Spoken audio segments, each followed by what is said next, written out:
모든 것이 응하리란 제목으로 말씀을 나누겠는데요. 이렇게 제목을 잡은 것은 31절에 보면요. 선지자들을 통해 기록된 모든 것이 인자에게 응하리라고 예수님이 말씀하셨기 때문입니다. 그러니까 예수님이 그 구약 성경이 응하게 되어지는 거잖아요. 그렇다면 이것을 우리들에게 이제 가지고 와 보면 여러분 이 성경 말씀은 우리들에게 응하는 일이 된다라는 것이에요. 우리에게는요. 그 당시 제자들은 이 십자가가 또는 다른 사람들에게는 이 예수님이 십자가 지시는 것이 우연히 일어난 일이라고 생각을 했거든요. 근데 예수님은 그게 아니라고 하시는 거죠. 마찬가지로 우리에게요. 우연처럼 일어나는 일이 있습니다. 그러나 그리스도인의 삶의 우연은 없잖아요. 중요한 것은 우리가 이렇게 말씀 앞에 나아갈 때에 우연히 일어나는 일들 속에 숨겨진 하나님의 뜻을 발견해야 된다라는 것입니다. 그래서 이 말씀이 응하는 인생이 된다라는 거, 이게 무엇인지 같이 나눌 텐데요. 첫 번째로는요, 나에게 말씀이 감추어지지 않았는가 점검해야 합니다. 31절부터 33절인데요. 예수께서 열두 제자를 데리시고 이르시되 보라 우리가 예루살렘으로 올라가노니 선지자들을 통하여 기록된 모든 것이 인자에게 응하리라. 인자가 이방인들에게 넘겨져 희롱을 당하고 능욕을 당하고 침뱉음을 당하겠으며 그들은 채찍질하고 그를 죽일 것이나 그는 3일 만에 살아나리라 하시되. 31절에요 예수님이 누가복음에서 세 번째로 이제 내가 예루살렘으로 가는 이유가 바로 십자가에서 죽을 것이다. 그래서 예수님이 그 고난과 부활에 대해서 언급을 하십니다. 예루살렘이 가까이 올수록 예루살렘에서 당하게 될 것을 예수님께서 자세히 말씀해 주신다라는 것이겠죠. 31절 후반절에 이것은요. 선지자들을 통하여 기록된 모든 것이 예수님에게 응하는 것이라고 말씀을 하셨습니다. 그러니까 예수님이 십자가에서 죽으시는 것은 구약 성경에 기록된 말씀의 성취라는 것입니다. 그렇기에 우리들에게 필요한 것은요. 여러분 우리 각자가 다 고난이 있지 않습니까? 그 고난은 십자가라고 할 수 있습니다. 이 고난을 해석해 줄 말씀이 나에게 있느냐라는 것입니다. 고난 없는 인생은 없습니다. 그러나 그 고난을 말씀이 나에게 응하게 되는 것으로 해석하여 하나님의 뜻을, 숨겨진 뜻을 발견하는 사람이 있는가 하면 고난이 해석되어지지 않으므로 정말 이렇게 자기만의 세계에 갇혀 지옥을 사는 사람들이 있을 수 있는 것입니다. 32절에 예수님은 이방인들에게 넘겨진다고 하십니다. 이것은 로마인들에게 넘겨져서 무자비한 고난을 당할 것이라는 거죠. 고문을 당할 것이라는 거겠죠. 희롱을 당하시죠. 능욕을 당하시죠. 침뱉음을 당할 것이라고 하시는 겁니다. 예수님은요, 구체적으로 어떤 일을 당하실지를 아셨습니다. 그렇다면 여러분, 한번 우리가 생각해 볼 수 있는 건 뭐냐면, 여러분들이라면 이 길을 가고 싶겠습니까? 차라리 모르면 갈 수 있을 것 같습니다. 내가 모르면서 당하는 것들은 우리가 어느 정도 그래도 괜찮지 않겠습니까? 그런데 이런 일을 당할 것을 아시면서도 예수님이 가셨다라는 거. 여러분, 이것이 의미하는 게 뭐겠습니까?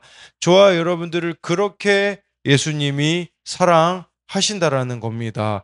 이것은 나의 구원을 위하여 예수님이 당하신 고난임을 보여주시는 것이겠죠. 그러나 여기서 중요한 것은요, 33절에 보면요, 예수님은 십자가 죽음만 보신 게 아닙니다. 부활을 또한 보고 계신다라는 거죠. 그래서 그는 3일 만에 살아나리라 라고 말씀해 주는 겁니다. 여러분, 그런 의미에서 하나님의 말씀은 우리들에게 십자가에서 죽어지라고만 하는 게 아닙니다. 부활의 영광을 보라는 것이에요. 내가 이 십자가에서 잘 죽어질 때 영광으로 바꾸어 주실 것이라는 이 믿음이 우리들에게 있어야 된다라는 것입니다. 이렇게 예수님이 구체적으로 말씀해 주셨지만 제자들의 반응은 어떻습니까? 34절에 반응이 나오는데요. 제자들이 이것을 하나도 깨닫지 못하였으니 그 말씀이 감추었으므로 그들이 그 이르신 바를 알지 못하였더라. 하나도 깨닫지 못하였다라고 말씀해주고 있습니다. 그러면서 그 말씀이 감추었다고 하고 있는데요. 여러분, 과연 말씀이 감추어져서 깨닫지 못한 것일까요? 그들이 가지고 있는 다른 생각, 다른 기대가 말씀을 감추게 했다라는 의미가 더 맞는 것 같습니다. 여러분, 우리도 우리가 가지고 있는 그 고정관념이 말씀을 감추게 합니다. 제자들은 예수님이 말씀하신 십자가는 생각해 본 적이 없습니다. 제자들은 오직 예수님이 예루살렘에 가시면 이방 로마인들을 몰아내고 왕의 자리에 앉으시겠지. 그러면 우리들은 높은 자리에 앉게 되겠지. 이것만 생각했기 때문에 말씀을 못 깨달았다라는 것입니다. 우리도 여러분 이런 것만 생각할 수 있어요. 예수님께 나의 기대들만 생각하고 있기 때문에 말씀이 깨달아지지 않는 것이죠. 여러분, 그런데 구약 성경에 분명히 메시아가 오면 고난당할 것이란 예언들이 있습니다. 뭐 예를 들면 뭐 이사야 53장만 봐도 알 수 있지 않겠습니까? 근데 이런 말씀은 듣고 싶지 않는 거예요. 그러니까 그냥 넘겨버리는 거겠죠. 그런데 여러분, 이 제자들의 모습이 과연 남의 모습이라고 할 수 있을까요? 나의 모습일 수 있습니다. 말씀을 반쪽짜리로 읽는 사람들이 있어요. 그것은 읽고 싶은 것만 읽고 듣고 싶은 것만 듣는 것입니다. 제일 좋은 말씀 묵상과 우리가 설교 듣는 것이 무엇입니까? 그것은 전 34절이 반대가 돼야 된다고 생각합니다. 하나도 깨닫지 못하였으니가 아니라 하나를 깨닫는 겁니다. 우리가 말씀 묵상하다가 하나를 발견하시면 돼요. 설교 듣다가요, 하나를 발견하시면 되는 거예요. 아, 내가 깨닫지 못하였던 것들이 있는데 이게 나에게 주어지는 말씀이구나라고 깨달으셔야지, 또 잘못 깨닫게 되어지는 것이 있잖아요.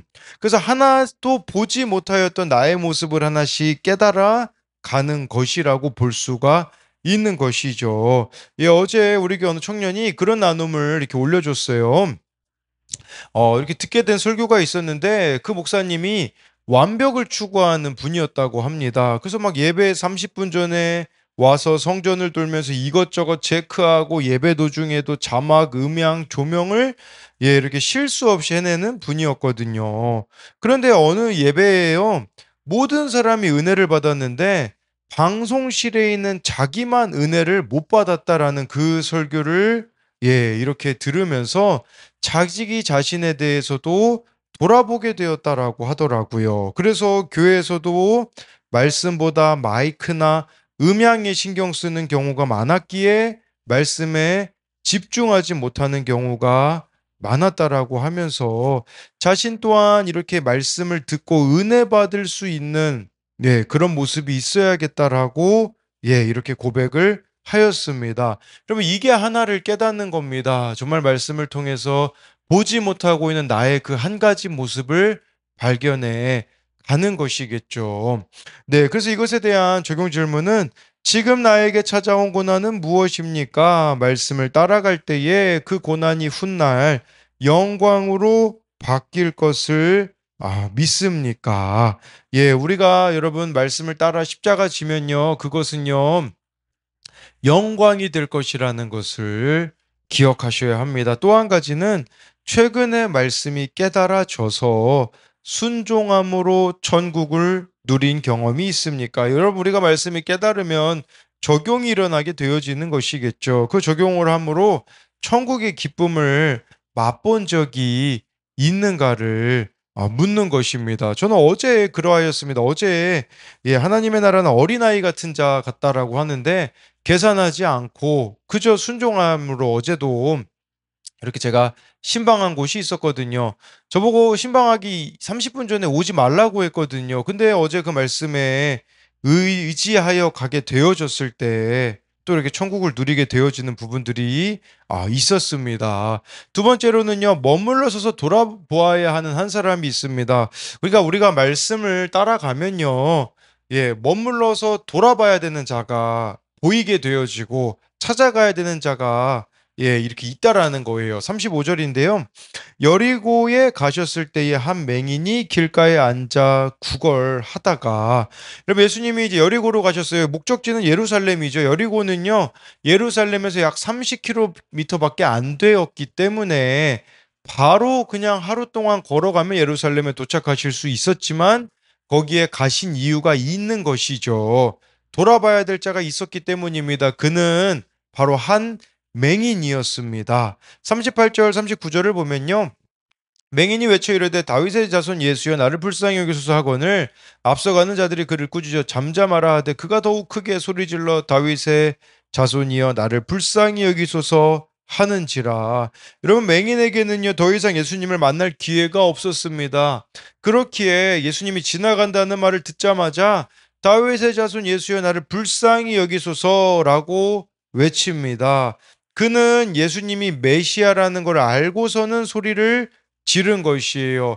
여러분, 이렇게 우리도요 정말 문제를 해결하실 수 있는 분은 예수님이기 때문에 부르짖어야 됩니다. 이렇게 예수님께. 근데 예수님한테 우리가 부르짖으면 어떤 일이 벌어지는 줄 아십니까? 39절에 보니까요.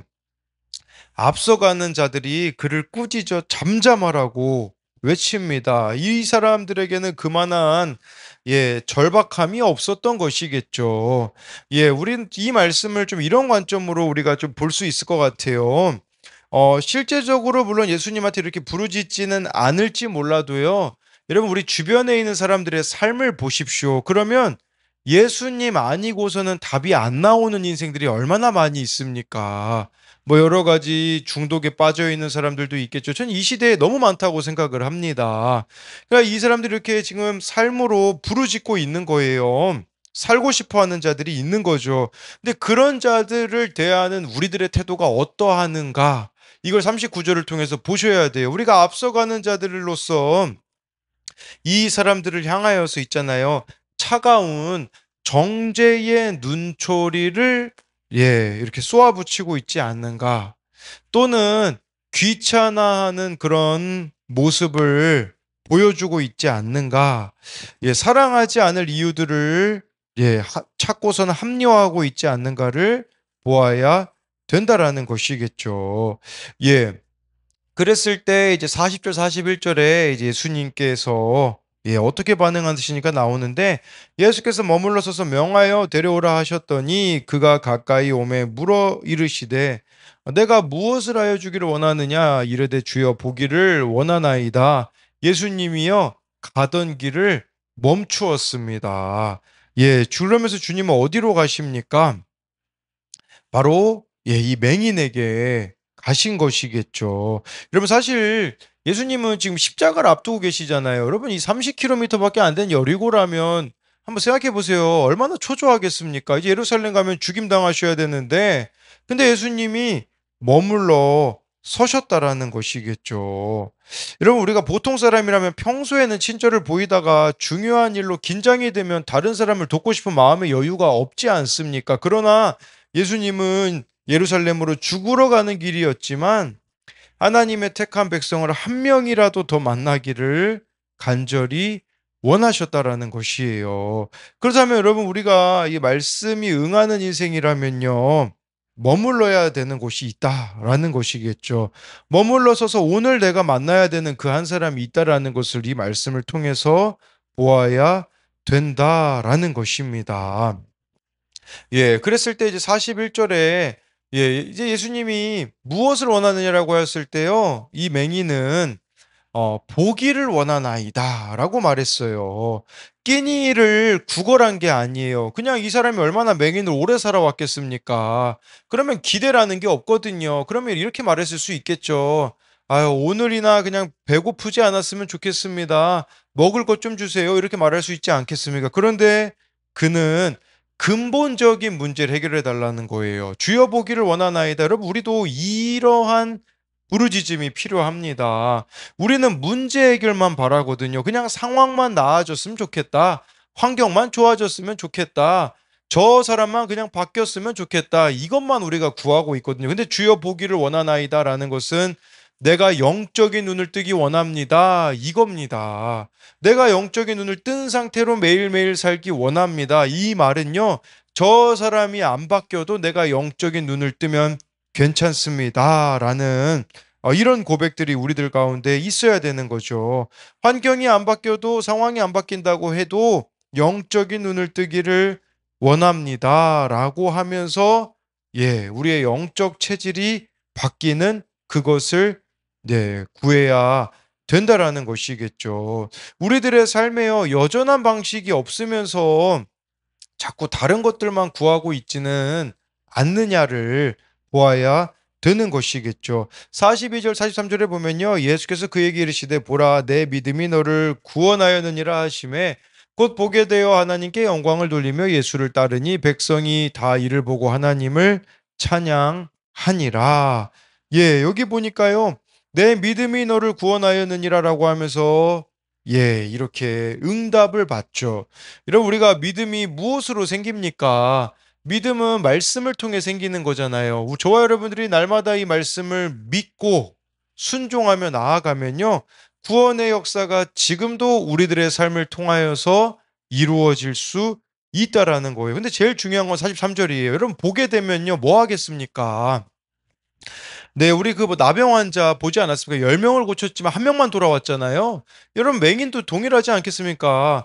맹인으로 살았으면 와, 이제 내가 눈 떴으니까 여기도 여행 다니고 저기도 여행 다니고 그럴 수 있잖아요. 근데 중요한 것은 뭐냐면 이 사람이요, 하나님께 영광을 돌리며 예수를 따랐다라고 말씀해 주고 있어요. 어제 말씀하고 비교해 보셔야 돼요. 어제 말씀에 그 부자 청년은 어떠하였습니까? 부자 청년은요, 근심하며 돌아갔습니다.